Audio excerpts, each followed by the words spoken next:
Video. Hopefully it'll work this time. Um, the sound went out again. This tablet isn't really maybe the greatest thing to do these on. But the phone I have been doing them on, it's no longer taking a charge. It's hard to get it to charge. It may have taken a charge overnight. I plugged it in the truck, and it seems for some reason to charge well in the truck sometimes. But even at that, not always. It was down to 3% battery when I plugged it in there. I had it plugged into my big power bank thing here for hours, and it didn't take a charge at all.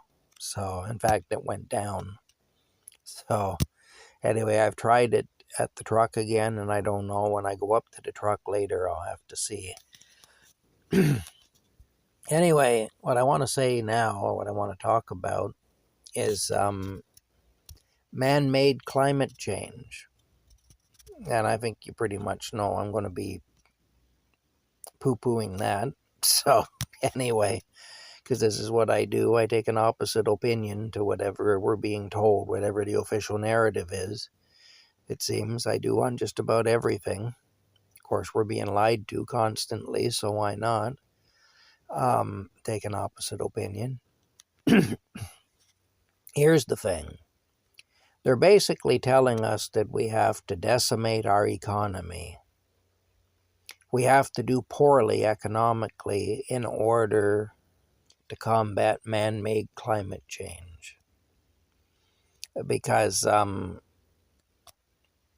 apparently we're causing the weather to change and all that, and the climate and all the rest of it. Well, here's the thing. If you go around the world and you see the different countries, you go to different places, what you'll find is that the poorer the country, the dirtier a place it will be. You'll find that the poorer the country, the dirtier it will be. You know, you go to India or China or some of these countries in Africa that are doing really, really poorly. These are just really dirty places. And the reason is that people are trying to survive by any means they can in these places because their economy is so bad. And they're going to do whatever they got to do. You know, they're not worried about the environment. They don't have the luxury of being worried about the environment. They're worried about, how am I going to eat today? How am I going to feed my babies today? That's what they're worried about. And so as a result, they have a lot of really dirty practices. They do things in a very environmentally unfriendly way because that's the cheapest and easiest way to do them. And like I say, they don't have the luxury of worrying about the environment, so who can blame them? Who can blame them for that, really? But here's the thing about it, though. Countries that are doing very well economically and have a strong economy tend to be cleaner countries. Canada used to be a really clean country. I remember that. I've touched on it on another video I did here where I talked about a little bit about that. Canada used to be exceptionally clean. But now that we're on the fast track to becoming a third world country, Canada's becoming dirty. You know, so I mean, destroying your economy for the good of the planet doesn't make any sense. You know,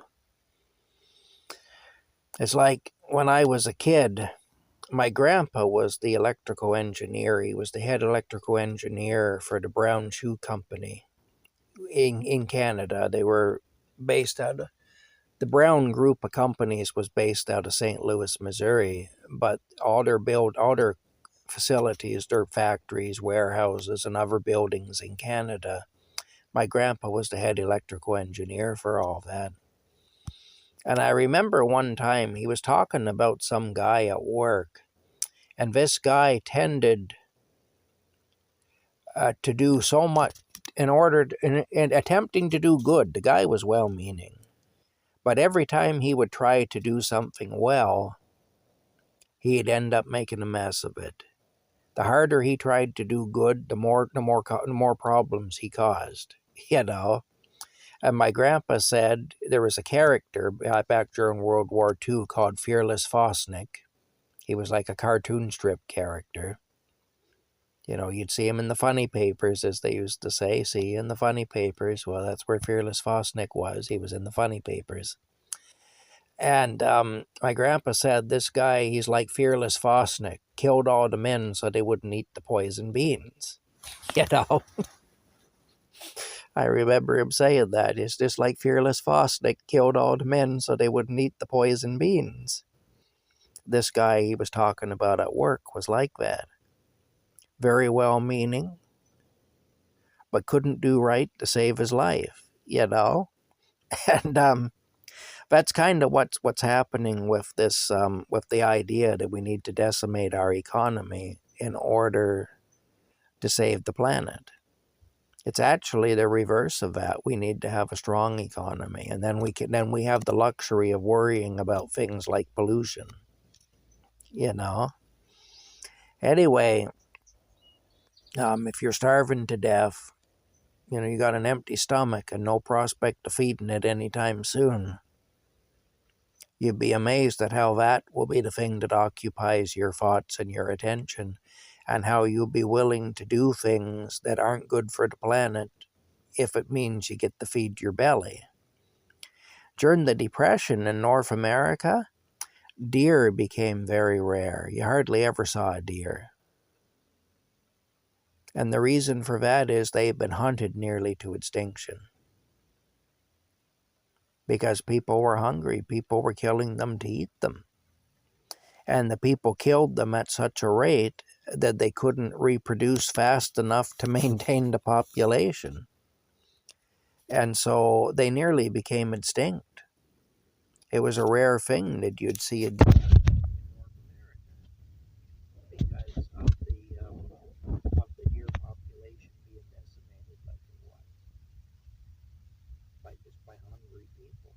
You know, that's what happens when you have desperate situation.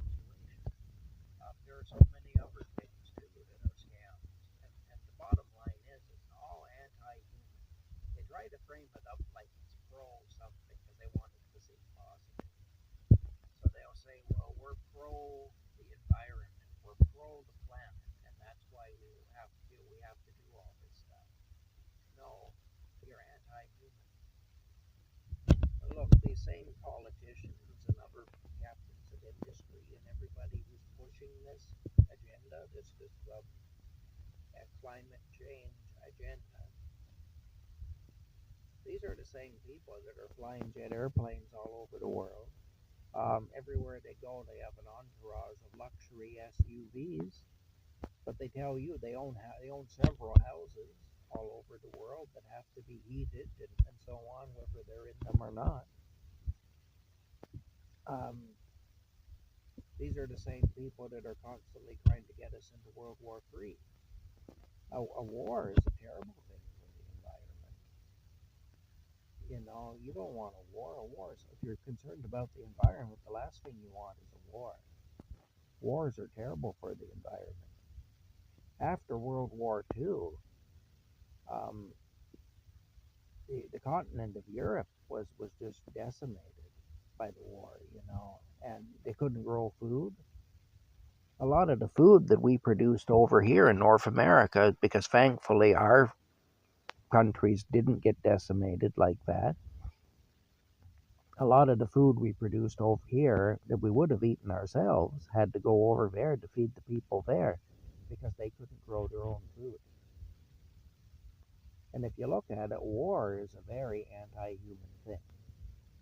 And, you know, this idea of decimating our economy to save the planet is not pro-planet, it's anti-human. It won't help the planet. In fact, it will hurt the planet. And it'll hurt people, too, and that's what it's really about, is that it'll hurt people.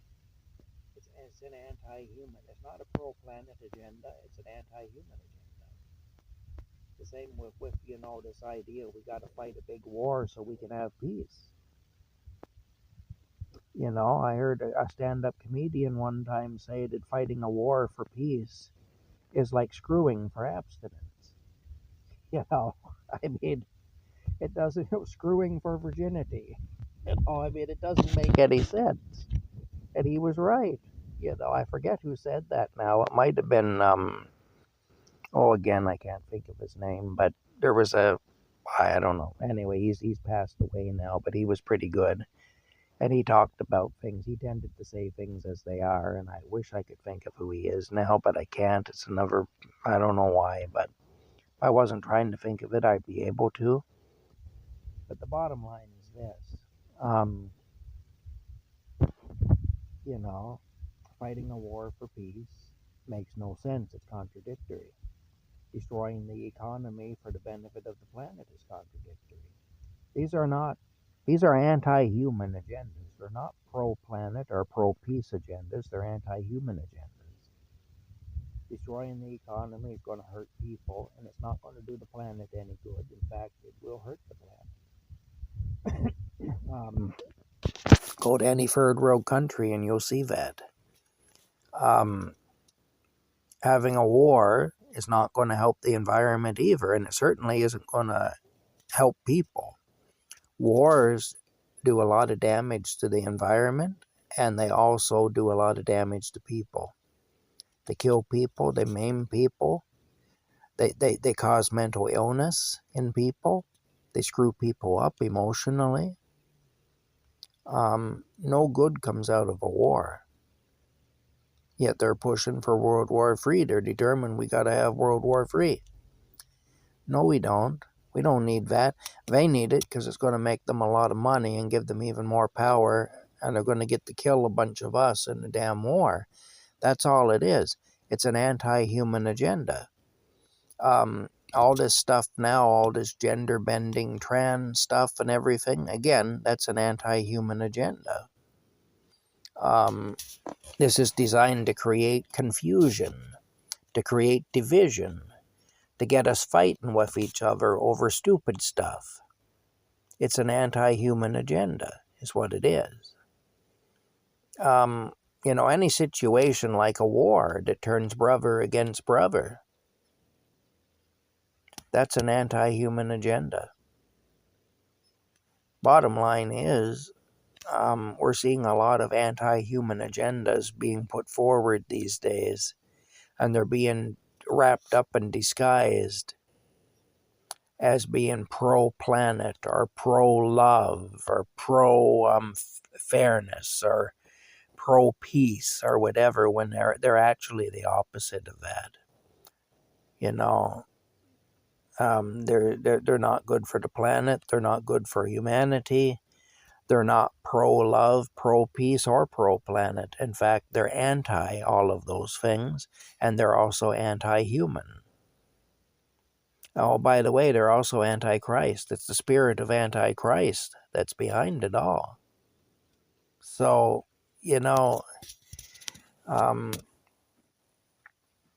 like I say, there's just a lot of things happening right now that, and if you look at it, all you have to do, these people that are telling us all this stuff, like Al Gore and all those people, we have a busybody up here, an Asian man by the name of David Suzuki.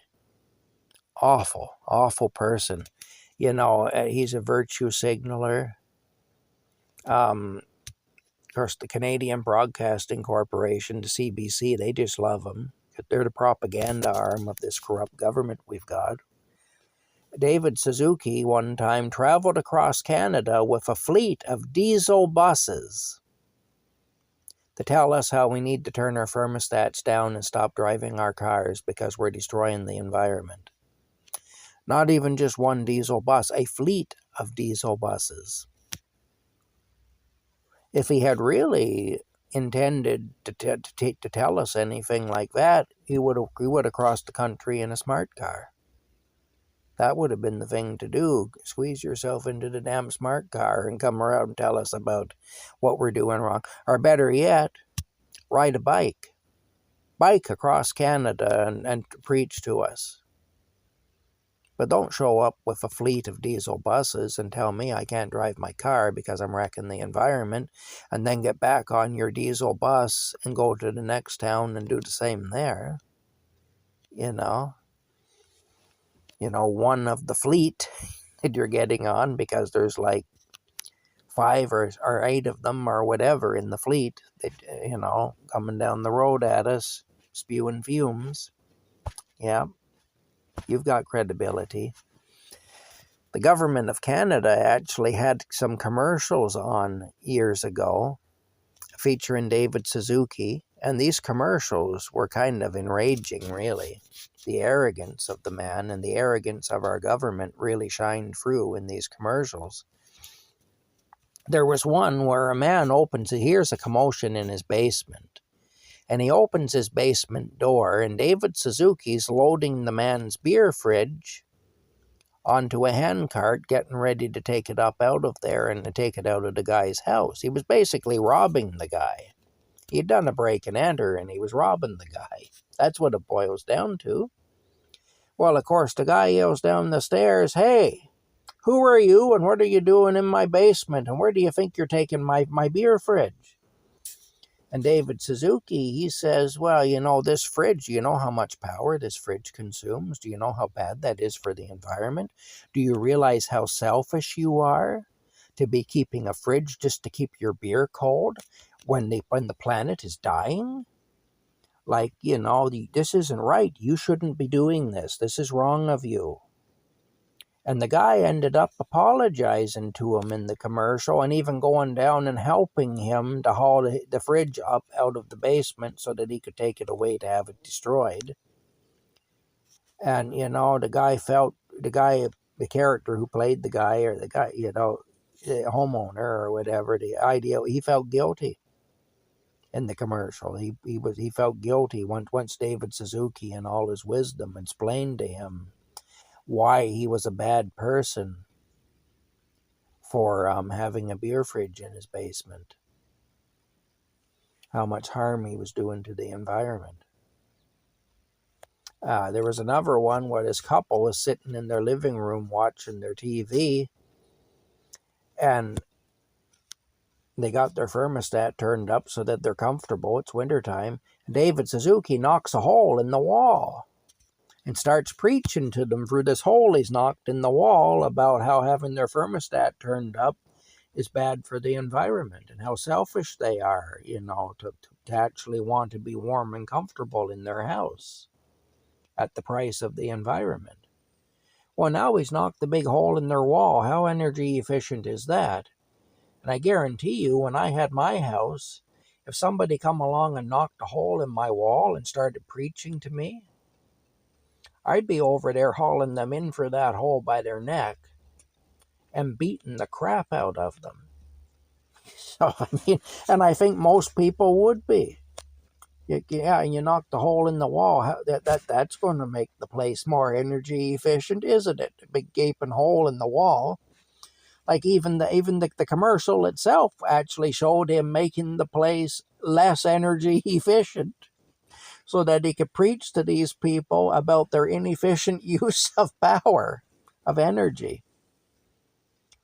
This is how insane these things are. These were commercials with David Suzuki in them, sponsored by our government. I used to just shake my head. I'd see these things, I'd say, really? Yeah, come to my house and steal from me and see what happens to you. Knock a hole in my wall and see what I do. I'm not going to apologize to somebody because they're in my basement stealing my fridge, or whatever. That ain't happening, and I'm sure as hell not going to help you to steal my fridge. You're going to find yourself on the floor with the fridge pushed over on top of you. That's what's going to happen if you do that at my house. Yeah, you're not doing that. Forget about it. I'm sure as hell not going to apologize to you because you decided to come into my home uninvited and steal from me. Anyway, but these commercials, it actually was insulting. It was like insulting to the intelligence of anybody who watched them. And it portrayed the people as complete idiots. You know, it really did. Like, anyway, but that is how they see us, by the way. They see us as idiots. So I suppose it's accurate to how they perceive us, the people who make these commercials and are pushing all these programs that will hurt us in different ways.